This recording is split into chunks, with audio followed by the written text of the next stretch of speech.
Hello, linguists. Welcome to another episode 51 of the Linguists Radio on Facebook and on YouTube. I hope that you're following us, and I would really appreciate if you subscribe to us and support us with your comments, questions, and just your following.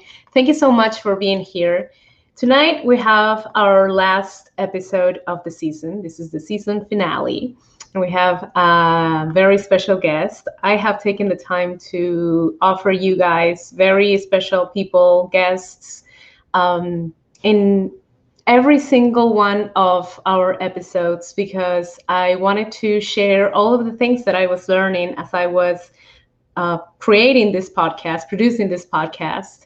It has been an amazing, thrilling, exhilarating, hi, Tony. How are you? So far journey, and I really appreciate your support. Thank you so much for being there. Thank you so much for following us since the beginning. Basically, some of you have been there since the beginning. So as usual, please, in the comments, let us know where are you watching us from. And I would really like to know since when you started following the Linguists Radio, and are you a linguist as well, or are you interested in becoming a linguist? Before we begin, and before I introduce my guest from tonight, hi Alex, great to see you. I would like to make a mention of some people that have been crucial in this journey. First and foremost, I want to thank my friend and colleague and just awesome buddy support, Nora Di Palma. She is a colleague, as I said, and then she became my friend. I met her here in Houston. We belong to the HITA, the Houston Interpreters and Translators Association, and that's where we met, actually. And then we became really good friends, and she started this project with me. I owe her a lot, and I am very thankful and grateful that our friendship has remained despite of all of the circumstances that have happened throughout, 2018, 2019, 2020, 2021. And she gives me a lot of ideas as well. So I'm very thankful to her. And I also want to thank my cousin and another friend. Gonzalo and Sandra are the people behind the Linguists Radio. They help us with the graphics and with the planning of how interviews are going to happen, the postings. We are making very exciting things and plans coming along in the next season. So I hope that you can follow us as well and support their job in a certain way because they work really hard for this, and I really appreciate them. So thank you, Sandra and Gonzalo, for being there. They are the graphics and social media team, and their website or their social media is yellow.pe. Okay. So you're all here for a reason. I decided to invite one of the people that I have followed for a long time and I really admire, and I wanted her to be my last guest because I think she has done a lot for our profession. Miss Mireya Perez, welcome to the Linguists Radio. Wow, thank you so much. It's such an honor to be here. Thank you for the invitation. No, thank you for accepting it. I have tons of questions. I know that many of our watchers, followers today are going to ask really good questions as well. And you have so much to share with us and so much to share. So first of all, thank you for all that you have been doing for our profession from both of the fields that we're going to be talking about. Before you start telling us about it, though, I do want to make a mention about my lip, because I know that not too many people follow us on Instagram, which you should. If you want to find out like the latest, hottest news about the Linguists Radio or me. Um, there, look at that. You're Alex's hero. Just to address the elephant in the room, my lip looks like that not because I had a bad lip injection. I was riding my bike, and I love riding my bike, and I fell on my mouth, and thankfully I didn't break my teeth.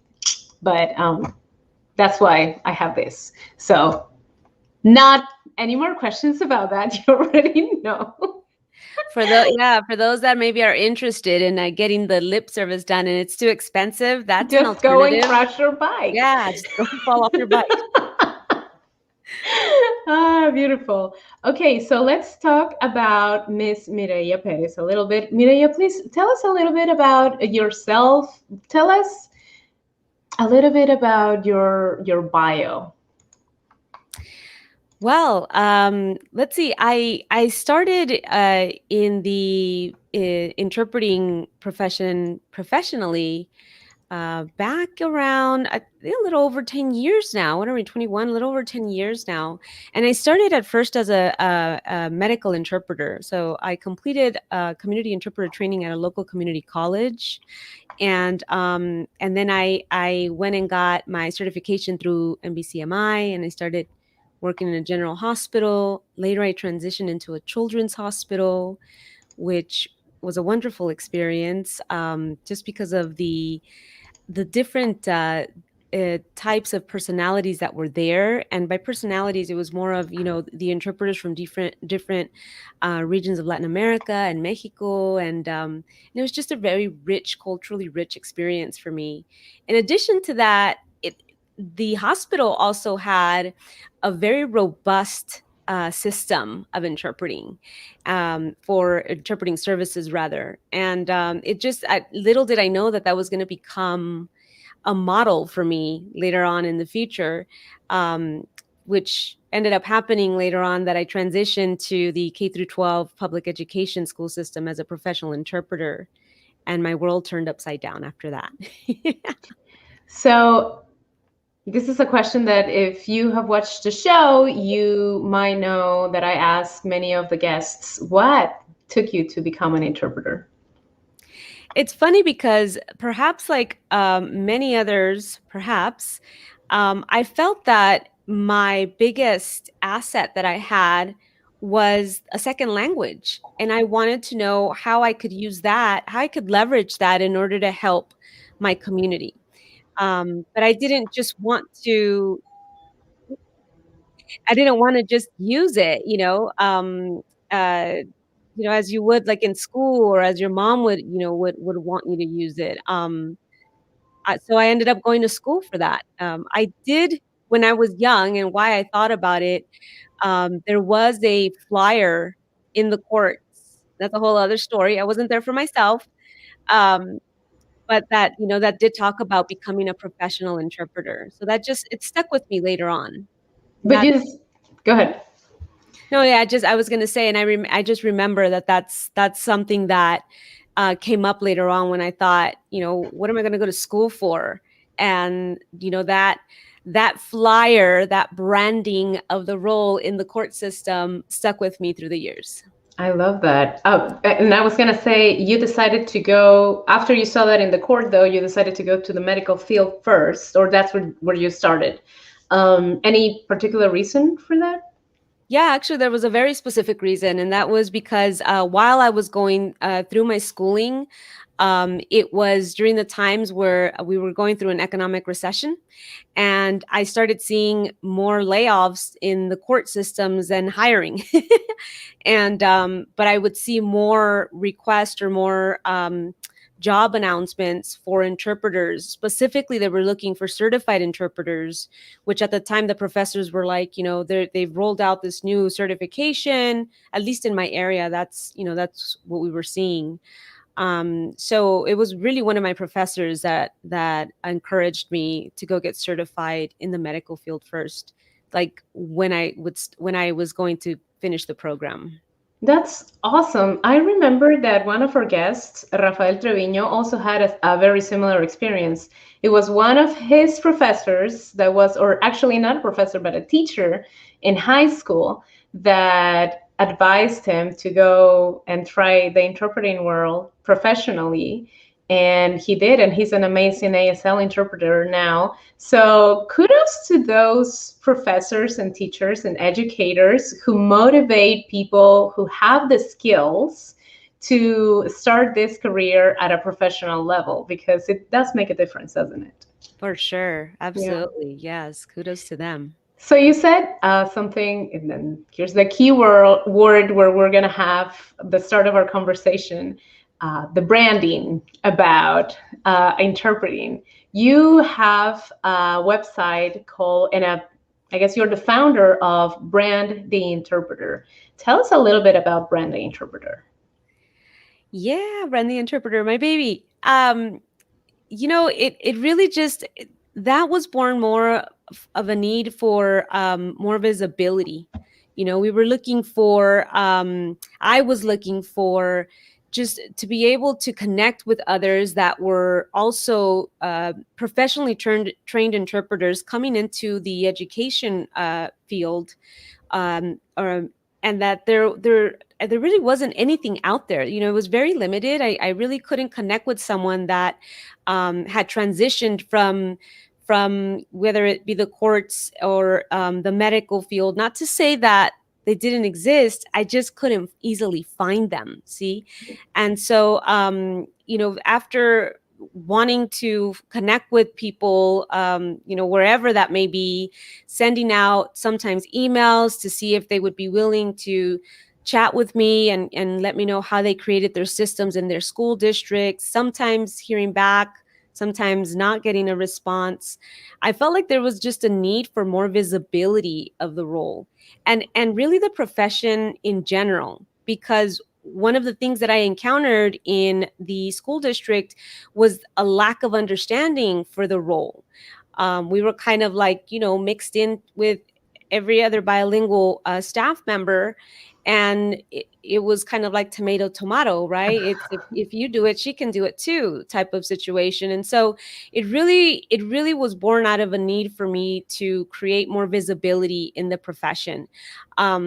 But what ended up happening is that it wasn't just specifically for interpreters in education. What I wanted to do was create this hub of connectivity, like connections, and being able to connect with the court interpreter, with the conference interpreter, with a localization specialist, and seeing how we can interconnect, how we can, get resources from whatever they're doing and apply them in such a young specialization that's interpreters in education. For that particular specialization. So it just came, I think, naturally for me to create something in combination with something that I love, which is branding. And I just mix them both together. How did why branding? I guess that would be my question. Do you have any kind of background in like marketing or some sort of publicity world? Actually, my education background is communications, and they give you a little bit of it's not marketing per se. It was more my specialization was more focused on leadership communication, but what ended up happening is realizing what branding can do and brand recognition for brands. If that can happen for a product, why not a person, or why not a profession? And the more I dabbed into it, the more I realized that there was something called personal branding, which I ended up, falling into, or it falling onto my laps. And it was just a combination of both. I really love, the aspect of the consistent communication, which is something that we worked with on, for my master's program. And then just combine the branding aspect with the role. I think they just meshed perfectly, if I do say so myself. I think so. I think so. And another thing is that it's much more needed right now. So many of us need a clear path or a clearer path about where to go. because this field is very rich. It's just very, very rich. So what do I do? So we're going to talk a little bit more about that as we progress throughout our conversation. Thank you to everyone who is following us tonight, by the way. As again, I want to reinstate that it's our last episode of the season. So tonight, more than ever, I welcome all of your comments and congratulations to our guests, and also questions for her. Please, if you're interested in branding or in the education field, to work in the education field as an interpreter. So, in that regard, tell us, how did you start in the education field? You said you ended up, after going into the medical field, you kind of merged into the educational field. How did that happen? Do you remember? Yeah, it was pretty deliberate, actually. As a single mother, I started to see that hospitals never close. Go figure. It was like the schedules were all over the place, right? And so I started looking for something that was going to give me a little bit more consistency in the scheduling. And actually didn't take very long that I ended up finding perfectly, and I was so grateful that opportunity at the school district. And so, I went through the process, and it very well seemed like a process that was fit for the role. And then I started. That's so funny because, and this is just something, I guess, is a personal perspective, but since you're a mom and maybe just a parent in general, you may have a little more knowledge about, certain things in the educational area, just in general, for primary and secondary school. Am I way too off on that, or not too No, far? no, I think you're absolutely right. I think as a parent, once your child goes through the schooling system, you've got some experience. It really just depends on how much involvement there is, right? But there is definitely some experience of some sort. But also, and I think I get this from a couple or three workshops that I lately attended, um, with training for educational interpreters. I saw that, and you just mentioned this as well a few minutes ago. There is this blurry line between what are we supposed to do, what's our role as interpreters, and what do we want to do, or what is expected from us. And I remember I mentioned in one of these workshops that as much compassion as parents or just general people as we may feel for other people, or parents in this case, uh, we have a specific role to fill, which is not that one of advocating for anyone. So tell us a little bit about that. What have you seen in the educational field that you can share with us? I chuckle only because it that is a touchy subject, and it really does depend on who you ask. So I'll give you my take on it. I've been in this role for nearly a decade now with the same school district, and we've worked um, our butts off to be able to create something that is sustainable. And by sustainable, I mean that regardless of who is in the role of the interpreter, our parents will still have that same level of support. And so when we look at our role as the role of an advocate, in addition to the other support systems that are in place for our parents, without that standard really of when do we cross that line, when are we supposed to act as advocates, then it really just depends on how kind, quote unquote, that interpreter that is there is, to really feel like they need to step in or not.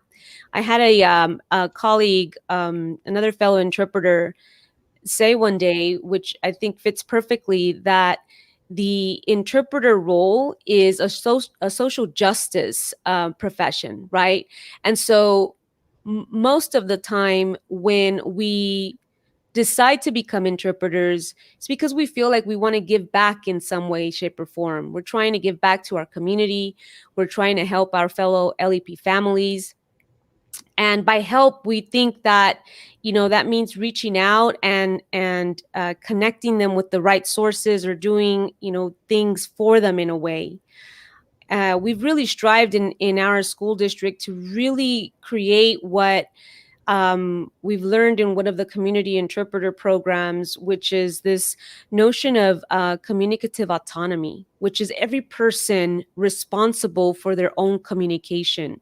And so we really want our parents to learn how to navigate the system, the educational system, on their own, and that we're truly there to be their true and real voice, and say everything that is being said, from any party that is present, but for them to really take control of that participation in that meeting. So we want the parents to be addressed, not the interpreter. We want the parents to feel that they are part of that meeting, with whether or not the interpreter is there. Although, they know the interpreter is there, but there is a difference in the dynamic of a parent that is dependent on the interpreter waiting to advocate for them, versus the parent advocating for themselves through the interpreter. There is such a difference in the dynamic. And when you follow a lot of these families from the beginning to the end, well, to the end, meaning, some of them might transition out of high school, or, we started maybe in middle school and they're out of high school. And the way they navigate now their meetings that are consistent, if it's a meeting that they continue having, it's day and night, Oh, really? and yeah, and we can really see the difference by giving them that autonomy and allowing them to truly become part of the process. And then the even more beautiful thing is to then see them turn around and tell other parents, through other like meetings, such as maybe the district advisory committee for English language learners, and say like, you should be doing this, or you should be receiving that. And so I think that for me, that's the difference. It's, it's I realize that there is a gray line, and there are people out there that feel that the interpreter role should be also the advocate role. But if we really look at the systems that are in place for our families, LEP or not, there are school liaisons, bilingual school liaisons, social workers, not district interpreters, district nurses, school office That would managers. be great, though. Yeah. Just saying. Yeah, if everyone had them, yeah, for sure. But there are systems in place for our parents. It's the problem is, in my opinion, is that they don't know that they're there. Yes, yes, I agree. I agree with everything that you just said. A couple of things that I don't fully agree on is well, and only because I feel like everybody has a different reason. Probably, I didn't become an interpreter not because I lack compassion or anything, right? For my community, I didn't become an interpreter to like advocate for other people. I've in my head, and I'm a very like plan your thing kind of person. In my head, if I wanted to advocate for someone, I would have gone to law school, or become a paralegal, and then I go and advocate, or I would be a liaison, and if I were to work in the educational field, and I would probably do a better job at that if that was my true calling. My calling with interpreting is, and I just found out this at the beginning of this year when I was going through sometimes of like questioning myself, well, should I continue doing this or not? And then I was interpreting at a conference, nothing related with courts or education or anything like that. And I had this reckoning of, oh my gosh, I'm like in a trance when I'm interpreting. I just become this voice, and I stop being. Have you watched that movie, the Disney movie, the what is it called? Please help me out. I know you've watched the movie, the one with the pianist that dies. And anyways, I kind of feel Oh, like that I get to get in the out. I zone. yes, yeah, soul. That's it. Yeah. So Uh-huh. And I that's my thing. I go out of my body, and it's like this Mhm. transcendent feeling that while I'm interpreting, but I do appreciate all of those who have entered the interpreting word, the Right. translating word, because yes, thank you, JP. Um, What is it called? I didn't see it. Here, there it is. Yes. So, anyways, I guess that's the different perspective that I have on that sense, but I do understand everything that you're saying, and it was interesting to know your point of view from the inside, knowing that the parent gets to evolve, gets to grow as years go by, and they start advocating for their own children, which is what should happen, but only because they have the right information. And how, as interpreters, I mean, how do we get them there? It's not our job to get them there, right? But I think that if we do a good job knowing the entire system and all the laws that are involved in it, we can play a big part on getting them there. Am I right? Yeah, I'd say that as interpreters, we definitely are a piece of the puzzle. It's not, we're not the entire puzzle. We're not there to completely show them how to navigate the educational system. But if they feel that they are part, even in that sense, a full part of that meeting, with simple things as, just uh, instead of them turning around to look at you, right, and ask a question, a redirection, right, which is something that we cover in our pre-session before we get the meeting started, and letting every team member know that they need to direct, their questions or their concerns to each other, not to the interpreter. Even the positioning of the interpreter in that meeting plays a big role. Eye contact plays a big role. There's so much involved, in helping them to feel like they are part of the team, not the interpreter at that moment. And so, when there's redirection, if the parent turns around and wants to ask the question to, the interpreter, just redirecting and them and hearing them, oh, right. And then asking the teacher directly, but how come I haven't received any communication from you? Right? Like letting me know that he was so far behind. That dynamic in itself just completely changes, because now that they're making eye contact with each other, as opposed to it being, a third party, or, oh, Like a tell her to, triangular. yeah, Mhm. right. So even that piece, we play a big piece in helping them navigate the system, because they know I need to direct my attention to the teacher, to the principal, to the counselor, and I know who to go to for, whatever it may be. Now, there's other key players involved that help them navigate, but I think that as interpreters, when we stay in our role in that way and really do it well and really connect the way you did, when you have the connection with the speaker and really becoming their voice, I think just like you felt it, it's felt in the meeting. You can feel the difference for sure. Yeah, that is and completely true.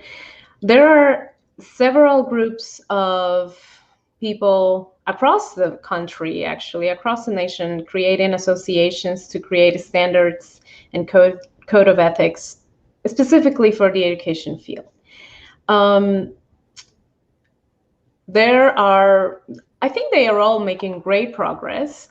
I just would like to know, you are an insider. That's, I think, what differentiates you from many other people. You're working inside the district. I know that many of the interpreters that are creating these associations are also in some way involved. Maybe they are working with school districts through agencies, or maybe some of them are also working for the district as employees.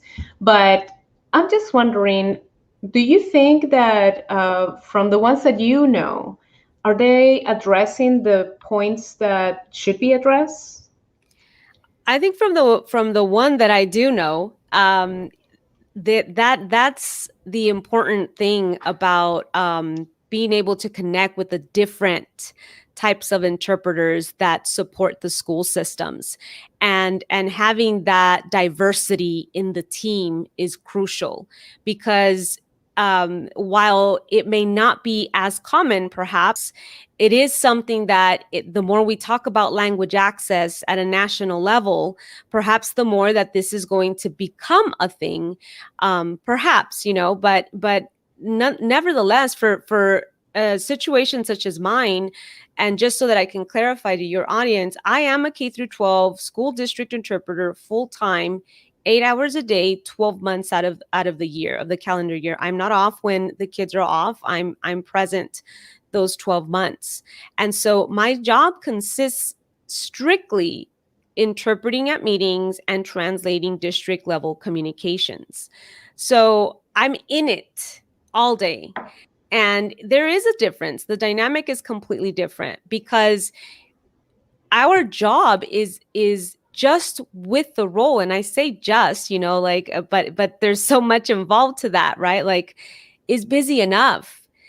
The moment that this issue becomes someone else's problem, then, for instance, if we say, well, it's the interpreter that's going to be in charge of X, Y, and Z, something other than interpreting or translating, then okay, then it's the interpreter's job to do X, Y, and Z. There's just so much involved in itself. The other big issue, in addition to the lack of understanding of the role, is the lack of systems created to support the role. You see, so that it's a whole other tidal wave that we've got to deal with. So when you walk into a school district, it's chances are, and you said it a little earlier, they might know what you're supposed to do, but no one really knows how you're going to do that. Are there any systems created to receive requests? Our school district is comprised of 27 schools. That includes pre-K, right, all the way to alternative schooling. And so when you consider that emailing requests to Pamela, is the system of request. Imagine, and we do in our school district, and I'm not sure, every school district is different. I'm speaking out of my own experience. We do support our schools as well for some level of interpreting and translation assistance. So that's why I mentioned the schools, because even though our main support is at the district level, which that in itself is enough, we do offer a level of support to our schools as well. So the dynamic is completely different. That's why I mentioned when you have interpreters that are employees of the school district, you get a completely different sense, because now you're union workers. You are creating relationships with department administrators, with school administrators, with secretaries, with, all kinds of staff, and so part of the communications or the branding, as we've talked about earlier, involves everyone from within. It's not just you. It involves a team. And so, yeah, there's so much to it. So it sounds to me that there is a long way to go to get something that fits right. It doesn't need to be perfect, but because it's going to change, probably it's going to require more work, and as we know, language evolves, so we are all going to evolve.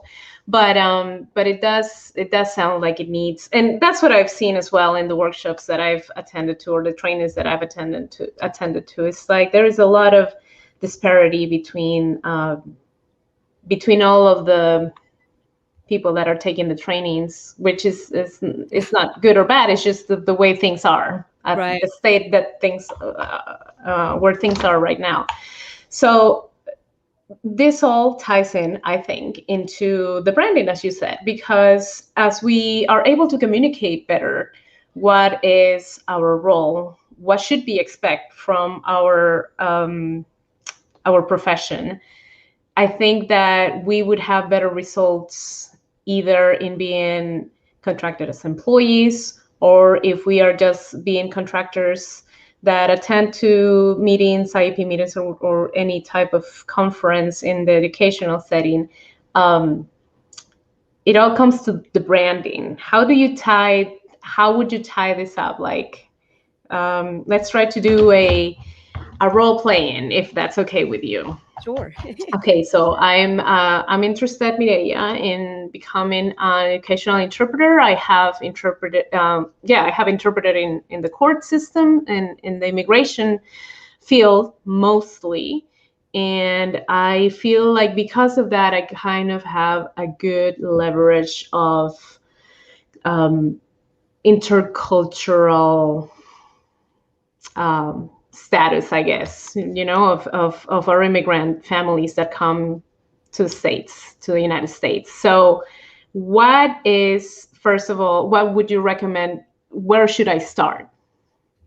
If you're interested in starting in the education field, if you're coming from outside, I would definitely recommend that you check with that particular school district to see if there's already a team there, because chances are that if there is a team, they might have already created a system internally, and part of that system would possibly include what they're going to do with their overflow of requests. Overflow of requests means we need people to help us. So if they could or could not have internal candidates that help them, qualified bilingual staff that assist, or that might mean that they tap into an outside source, an outside entity, which might be where you come in, Pamela. Now, if Pamela, you really want to be seen with the school district, it's the same way as you would create your brand internally. You want to create that even if you're coming from the outside, which is basically making connections with the right people. And once you make those connections, or trying to make those connections, you're going to want to do it in a consistent way, in a way also that is giving value to that person. Pick me, chances are is not going to work. Bombard them with an email, chances are it's not going to be visible. Administrators, everyone within the schools is already receiving tons of emails on a daily basis. That's the means of communication for most school districts is strictly email. So your email might get browsed real quick and then put off to the side. So what type of value are you going to bring in? It's great that you have experience coming in, but for a school district that might not know the difference between an interpreter and a translator, they might think that, oh, she's gone above and beyond, good for her, when that's actually the norm, like in the interpreting field. So branding is definitely something that you want to create as a means of providing value to that person. So even if it's just communication, if you find out that there is an interpreting team in that school district, just be able to connect with them consistently. This is what I offer. These are my services. This is what I specialize in. I've worked with IEPs, or I've worked with SSTs, or in the education field before. Whatever that may be that differentiates you from the other interpreters, try to connect with them and build a relationship with them first. If there isn't a TNI team in that school district, chances are that you can connect with another group in the school district. School counselors are consistently having to navigate the meetings for their students and their parents. Social workers within the department. It's just a matter of really getting to know that school district. One thing too that I also recommend is that you really create a niche. Who are you looking for? Like if you're trying to service everyone, you're not going to service anyone. You really do need to create this niche. So if you're focusing on one school district, narrow it down to who you're going to connect with. Is it going to be an administrator? Is it going to be a TNI team? Is it going to be that group of social workers or district nurses, the department head at the student support services? I mean, really get to know that department. Because if you're just sending blast emails to everyone, no one's going to look at it, but if you do connect with that one person, if you connect with Pamela, that is actually in charge of requesting interpreters for that school, when a need arises, that secretary is going to say, oh, I know a person, actually, maybe we can contact her and see if she's able to help us out. See, it's the brand strategy is really being on top of mind. That's really all you're doing. You're being consistent with your communications, but you're also being very specific with your communication. Yeah, I can go on forever about I for that. know, no, I love it. And you know what? It's amazing because I never thought about it that way, which is really funny because I think that the court system is a super different world, obviously, than the medical system. And now the schools, I know it's a different system as well, but I just didn't have the vision that you just provided me, which is no, it's like you have all these departments. Obviously, they are there. I mean, I'm a mom, I'm very involved in my kids' school life. So I know this, but now that you have opened up this window, huh? Yes, that's where branding comes in. Of course, you have to focus your efforts to who are you going to service best if Right. that's what you're after. I love that. Thank you for that. So, how important in this case would be a marketing strategy for us? I think more than a marketing strategy, it would be more of a branding strategy, a communication strategy. We tend to align marketing with selling. Right. And while, if you're coming from the outside, obviously dollar is, going to be important. But it's creating that relationship that's ultimately going to get you through the door. And so if that is what you're doing, again, strategize, choosing a niche, really narrowing down what districts you're going to be focusing on, and communicating with. How often are you going to communicate? It almost sounds like a salesperson, right? But the communication aspect, I think that once you determine who it is you're going to communicate with and what you're going to offer as a value, because again, you're not selling, you're offering value. What information are you going to give them that you can be top of mind to them when the need arises, because the need will arise. That's very, very interesting. And it makes me think about the interview that we had with Tony Valle last week, where we were talking about the WII frequency and the WIIF, T frequency, which is what's in it for me and what's in it for the team. And I probably spelled that wrong, completely wrong, Tony. I know that you're watching us, so please correct me.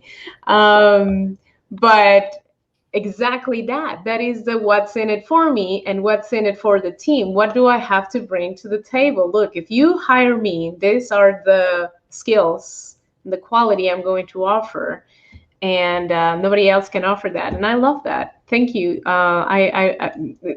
Exactly on point. So it's more of that is what branding is. That's how it differentiates you from doing marketing, and that's what you do at Branding Interpreter.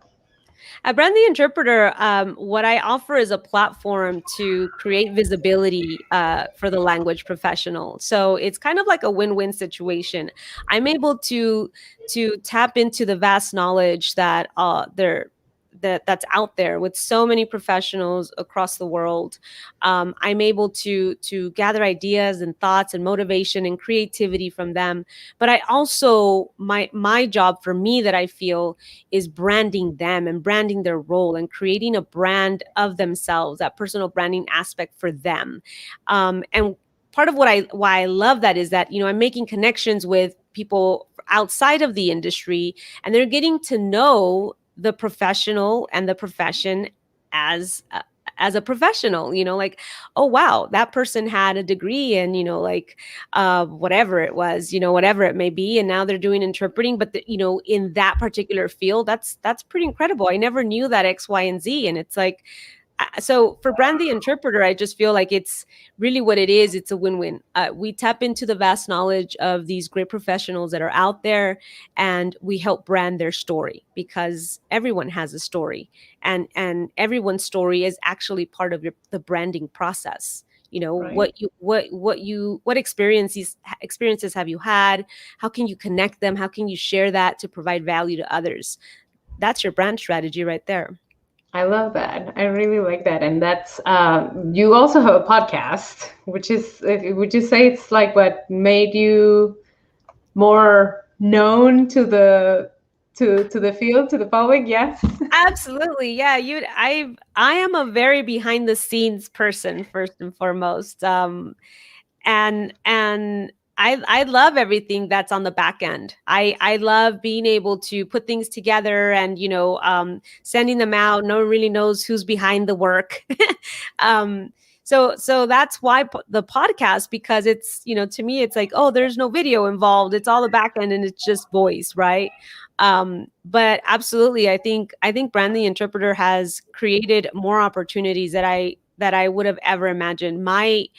My whole intention with Brand the Interpreter was to brand the role of the interpreter in the different specializations. That was it. That's as far as it got.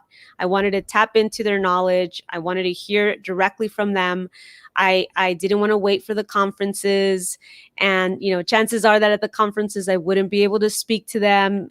So I just wanted to create a platform to brand the language professional story, and that's it. It's opened so many doors for me, and I'm ever so grateful. And it's a very well curated podcast. It's Thank one you. of the few ones that I really, really enjoy.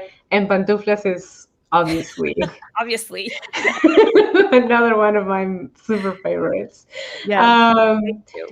and so all this brings me to the question of you have been doing this for a little while or a while.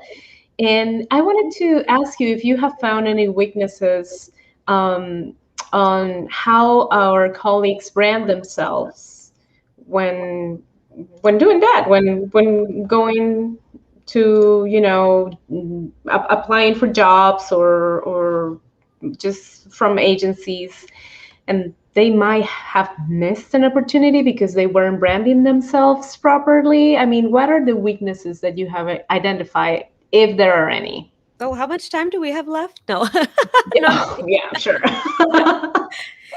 there's it's a digital world, Pamela. Now, we are leaving digital footprints, whether we like it or not, unless you're not online at all, unless you've created nothing. And so, if people are looking for you and wanting to know about you, they're going to Google you. That's that's just the way things work nowadays. And so, what comes up, if they Google your name, or what doesn't come up, can create that opportunity, or maybe not create the opportunity for you. So I think the main thing here would be that what branding does is basically it creates a platform for visibility for you. That's personal branding, right? Like, it creates a platform of visibility just for you and the things that you want to share. If you're coming into a school district and you are wanting to apply for, many school districts recruit substitute interpreters, right? So that means that you are hired through the school district, but it's a on-call position. Um, and so if you're coming in that way, super important. I cannot tell you how many times we've had people that are fresh out of school, trained interpreters, and they're trying to get their foot in the door. And because they don't have the experience per se, like on-site experience, they forget to bring in all of the educational experience, and you're able to brand yourself in that way, meaning highlight all these great things that you bring to the table with just education. Because when you're coming into a school district that has some level of support, chances are that you're going to get onboarded by the TNI team. You just need to show them that you've learned all the skill sets, and there's many times where people are so nervous during interviews and things of that nature that they just throw the education piece out, and will answer a question like, I really don't have any experience in that, and they leave it at that. So for any of your audience that are students or are trying to get in that way, highlight, hypothetically speaking, I learned, right? If I haven't had that experience, but based on my training, this is what I would do, things of that nature. So you're being honest, but you're also being a problem solver. You're bringing in the what if scenarios of potentially what you could do thanks to the training that you've had. If you're a person from the outside that is trying to get in and someone is searching you, I highly recommend creating a LinkedIn profile, even if it's just for the purposes of visibility. Because if you Google your name or someone that you know, one of the very first search results is LinkedIn. So, just in that sense, people are going to want to see what is it that you're sharing, what is it that you're they just want to see your digital footprint. So in one way, shape, or form, just get out there and be visible. Really, that's really all there is to it, in a good way. Right. Yeah, yeah, yeah. I thank you for that, because that's one mistake that I always make. I don't talk about, and honestly, this is a habit that I should create, incorporating every single training that I've had where they offer CEUs into my LinkedIn account, because it counts. And I don't do that. And maybe this is a mistake that you can all learn from and start doing that, because it's not that hard. Just have to mention it. It probably takes you 10 minutes top. And it's going to be beneficial for your career if you're serious about being an interpreter. So those are really good pointers. So thank you for that again, Mireya. And just my last question before we close this up. What do you think about a business plan for an interpreter or a translator? How important, how relevant would it be to have a business plan? I think that when we are talking about, a business, if we're talking about a freelancer, someone that's freelancing on their own, or even if it's an internal um, just interpreter, right, that's employed. Um, I would look at it more of absolutely business plan, just depending on what your goals are. But I think more than anything, we go back to creating that visibility plan. What is that? That branding, and more of a communications plan, I would say, than it is, because uh, Mm, what you're wanting to do really is create that visibility aspect. And we're living in a world where everything is visible, whether it's audio, whether it's video, whatever it may be.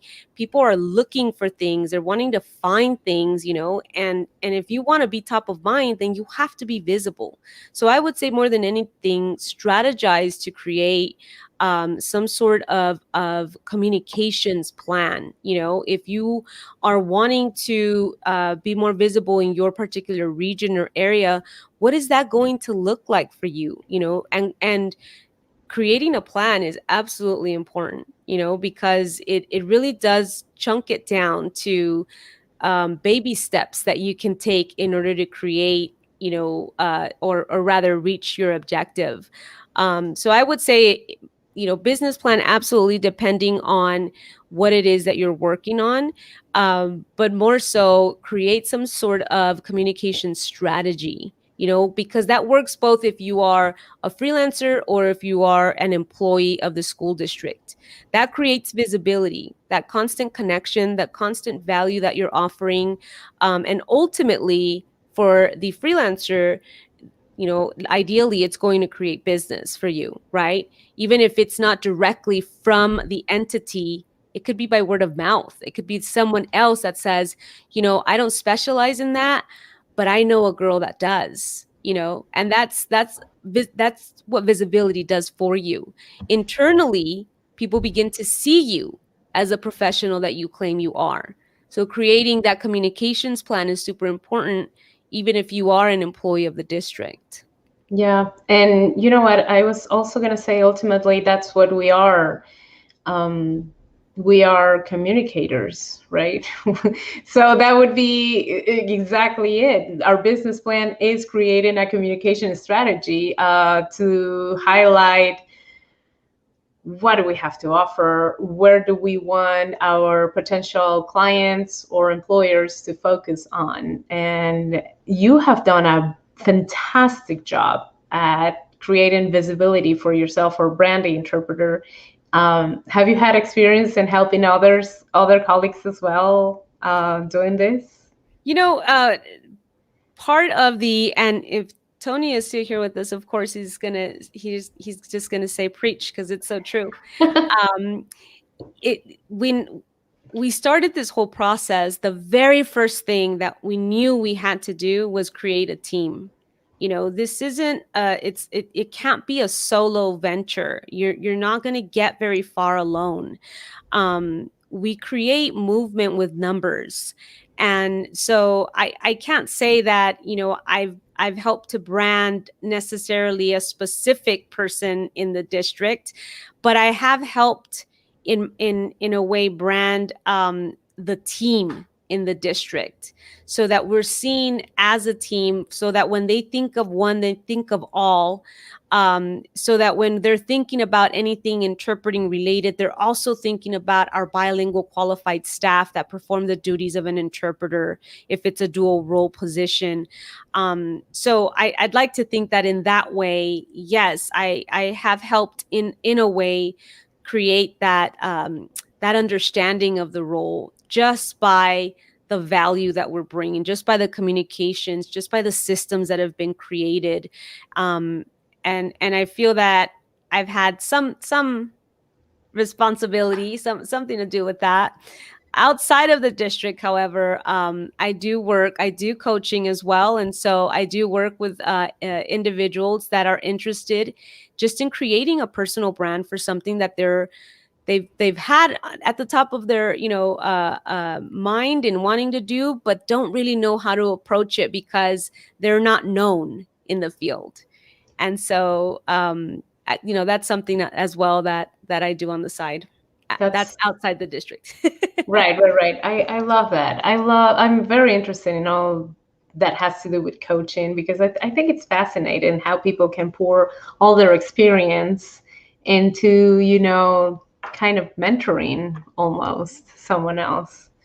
Yes, for Yeah. sure. Yes. And you did it. I think with a coaching aspect, it's just you have to be open for it's work. Ultimately, you're being guided by someone that has had the experience, that has done it, but at the end of the day, you're the one that has to put in that work in order to see the Right, results. right, right. 100%. Yes. Well, Mireya, it has been wonderful having you as my last guest of the season. This is the first season, and I feel blessed and I feel grateful that I belong to a community of communicators and interpreters and translators that that have so much to give.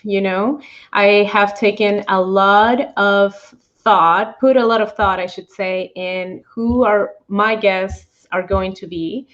And I decided to close this with you because I feel like and I know that I say this to all my guests, and I don't mean it to just be um, too nice. I really do mean when I say I admire them, but I have been following you for quite a while and I like it. I find it extremely attractive, I'm going to say, when a person stands up for his beliefs, and backs up their own opinion. I find that really interesting. So I am proud to be called a colleague of yours. I wish you all the success in this journey, and many many more years of success as well with Brandy Interpreter. I wonder where is it going to take you, and I would like to invite you to maybe create. Do you have any trainings coming up? If not, would you be willing to create a training for us in the educational settings? Oh my gosh. As I mentioned earlier, first and foremost, Pamela, thank you so much for the invitation. You know, it is truly my honor to be here with you and with your audience, and being able to share this space. And that means a lot. You know, thank you for those kind words. It really does mean a lot. Um, as I had mentioned earlier, there are so many doors that have opened as a result of this platform, and so there is so much that is coming up in the next months. But one of those things is actually an e-course that will be launching in July, and so. You know, look for that. Be on the lookout for that, because I'll definitely be promoting that. I do go out and really do try to create this consciousness of branding the role of the interpreter in school districts, and so that's one of my niche presentations that I do give out as often as I'm invited. But I have been considering putting something together actually for just specifically, for anyone that wants to take it individually, like a webinar Yeah. for the interpreter. In June 24th and 25th, I will be part of the Language Education Online's LEO's conference that is taking place June 24th and 25th. And so I will be sharing just a little bit about self-care on their platform. And there's something else in the works, but I am not quite yet at liberty to share. So I'll leave you guys in suspense. That's the best. I love that. Well, yes, and this conference on June 24th and 25th, do you mind sharing it with me on the private chat? Maybe if you have a link so I can post it here in the notes. And then anyone interested, I know that I found it on LinkedIn, so I'm attending for sure. And I would love to see what is it about. I know it's going to be focused on the educational setting, right? Actually, that one it's a little bit of everything. So, but it is about visibility about the profession, and so that's another reason why I really love their platform, is because they do bring in a variety of different specializations within the field. And so I've been invited to come back and be able to present on the self-care topic. Not because we need it or anything as interpreters. It's not like we get exhausted or anything of the Not sort. at all. Not What at are all. you talking about? But they do have a variety of different presenters that will be coming in with different expertise and knowledge, and just be able to give that away. So look for that. They have a really great platform and very professionally done. Um, yeah. Perfect. I love that. And I'm definitely going to be following that as I mentioned.